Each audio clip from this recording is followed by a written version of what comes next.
ओम श्री परमात्मने नमः।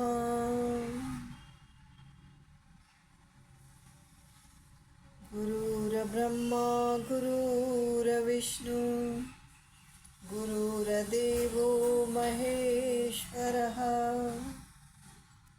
गुरुर्साक्षात् परब्रह्मा तस्मै श्री गुरुवे नमः। कृष्णाय वासुदेवाय हरये परमात्मने प्रणतः क्लेशनाशाय गोविन्दाय नमो नमः। सच्चिदानन्दरूपाय विश्वोत्पत्त्यादिहेतवे तापत्रयविनाशाय श्रीकृष्णाय वयं नमः। हरे कृष्णा कृष्णा कृष्णा हरे हरे, हरे राम राम राम हरे हरे। हरे कृष्ण। शारदे मात भवानी की जय। अपने अपने गुरुजनों की जय, माता पिता की जय, गुरुदेव की जय।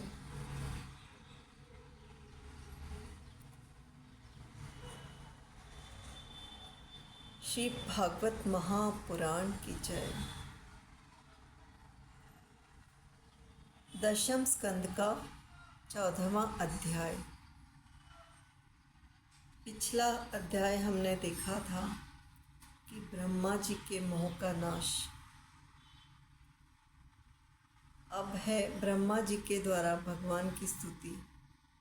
ब्रह्मा जी को समझ में आ गया कि भगवान कृष्ण क्या है, पर हम इंसान समझ नहीं पा रहे हैं।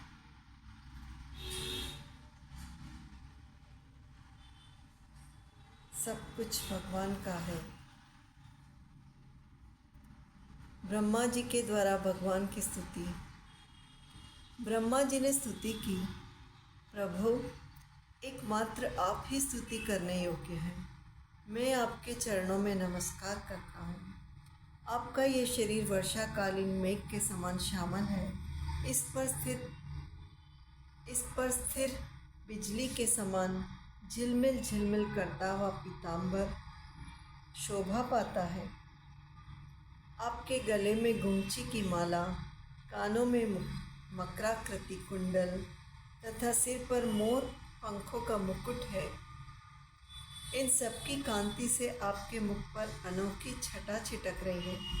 वक्षस्थल पर लटकती हुई वनमाला और नन्ही सी हथेली पर दही भात का कोर, बगल में बेंत और सिंगी तथा कमर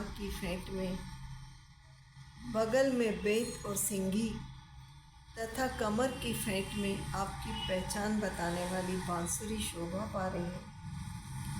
आपके कमल से सुकोमल परम सुकुमार चरण और ये गोपाल बालक का सुमधुर वेश। मैं और कुछ नहीं जानता, बस मैं तो इन्हीं चरणों पर न्यौछावर हूँ। स्वयं प्रकाश परमात्मन, आपका यह श्री विग्रह भक्तजनों की लालसा अभिलाषा पूर्ण करने वाला है। यह आपकी चिन्मय इच्छा का मूर्तिमान स्वरूप मुझ पर आपका साक्षात कृपा प्रसाद है।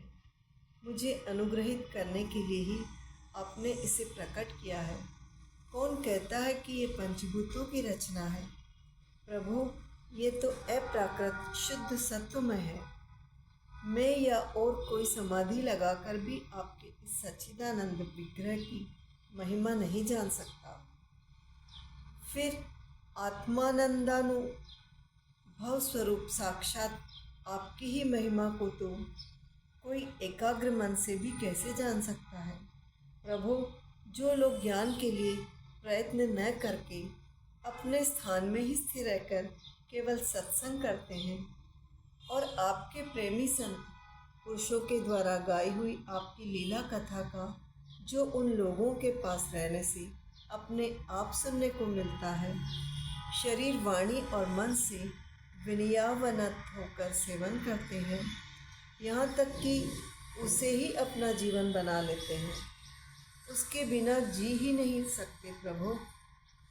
यद्यपि आप पर त्रिलोकी में कोई कभी विजय नहीं प्राप्त कर सकता, फिर भी वे आप पर विजय प्राप्त कर लेते हैं। आप उनके प्रेम के अधीन हो जाते हैं। भगवान, आपकी भक्ति सब प्रकार के कल्याण का मूल स्रोत उद्गम है। जो लोग उसे छोड़कर केवल ज्ञान की प्राप्ति के लिए श्रम उठाते और दुख भोगते हैं, उनको बस क्लेश ही क्लेश हाथ लगता है और कुछ नहीं। जैसे थोती भूसी कूटने वाले को केवल श्रम ही मिलता है, चावल नहीं।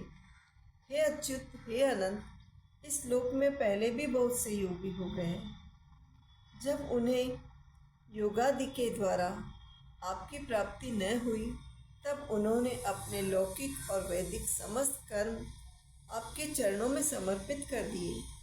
उन समर्पित कर्मों से तथा आपकी लीला कथा से उन्हें आपकी भक्ति प्राप्त हुई। उस भक्ति से ही आपके स्वरूप का ज्ञान प्राप्त करके उन्होंने बड़ी सुगमता से आपके परम पद की प्राप्ति कर ली। हे अनंत, आपके सगुण निर्गुण दोनों स्वरूपों का ज्ञान कठिन होने पर भी निर्गुण स्वरूप की महिमा इंद्रियों का प्रत्याहार करके शुद्धांतकरण से जानी जा सकती है। जानने की प्रक्रिया यह है कि विशेष आकार के परित्याग पूर्वक आत्माकार अंतःकरण का साक्षात्कार किया जाए। यह आत्माकारता घटपटादि रूप के समान ये नहीं है, प्रत्युत आवरण का भंग मात्र है। ये साक्षात्कार, ये ब्रह्म है। मैं ब्रह्म को जानता हूँ। इस प्रकार नहीं, किंतु स्वयं प्रकाश रूप से ही होता है। परंतु भगवान, जिन समर्थ पुरुषों ने अनेक जन्मों तक परिश्रम करके पृथ्वी का एक एक परमाणु, आकाश के हिमकण, ओस की बूंदें, आकाश के हिमकण तथा उसमें चमकने वाले नक्षत्र एवं तारों तक को गिन डाला है, उनमें भी भला ऐसा कौन हो सकता है जो आपके सगुण स्वरूप के अनंत गुणों को गिन सके। प्रभु, आप केवल संसार के कल्याण के लिए ही अवतीर्ण हुए हैं।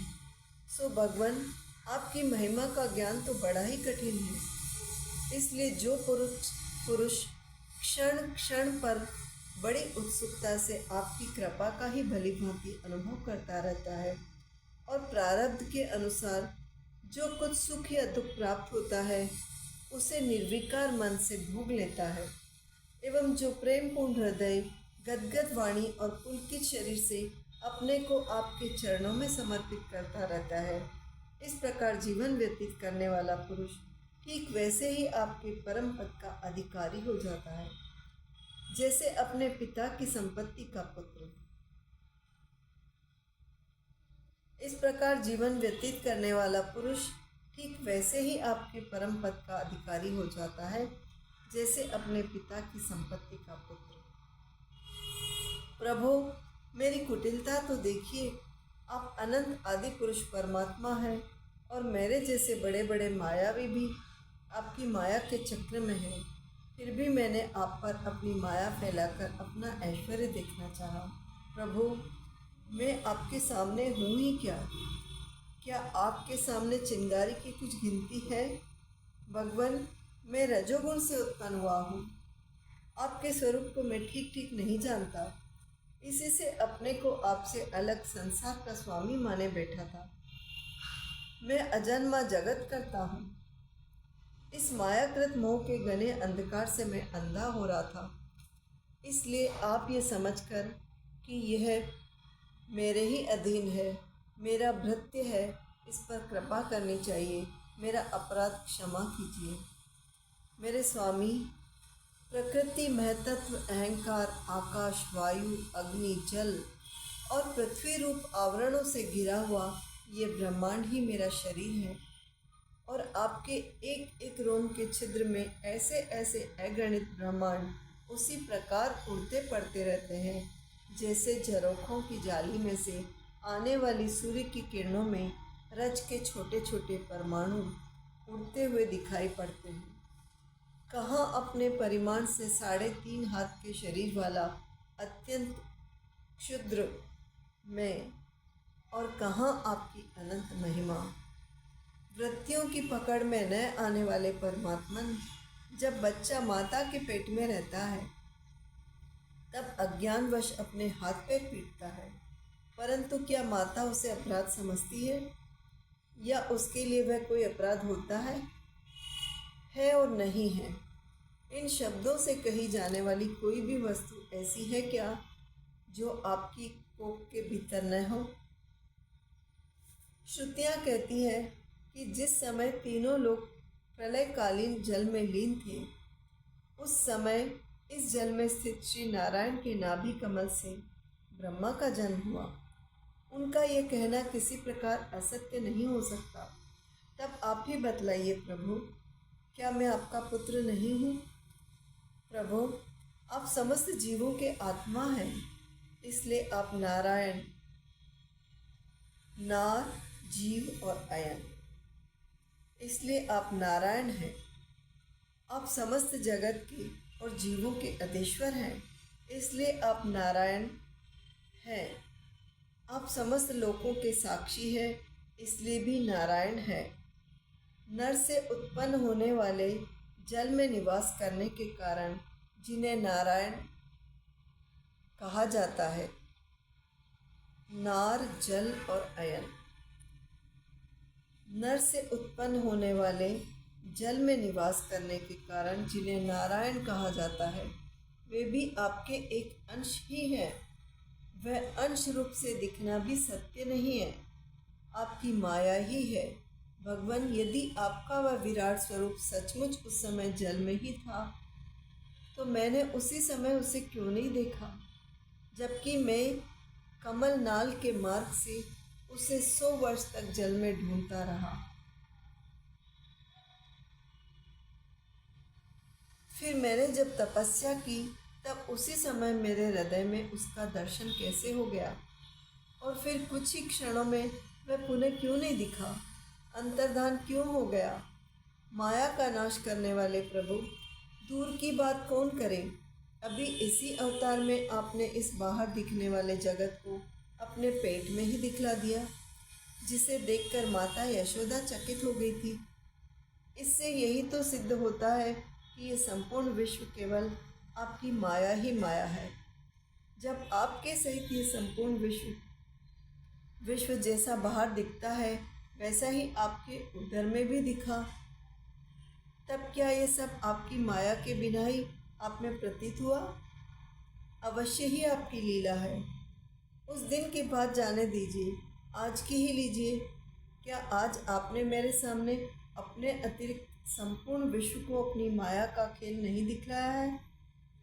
पहले आप अकेले थे, फिर संपूर्ण ग्वाल बाल, बछड़े और छड़ी छीके भी आप ही हो गए।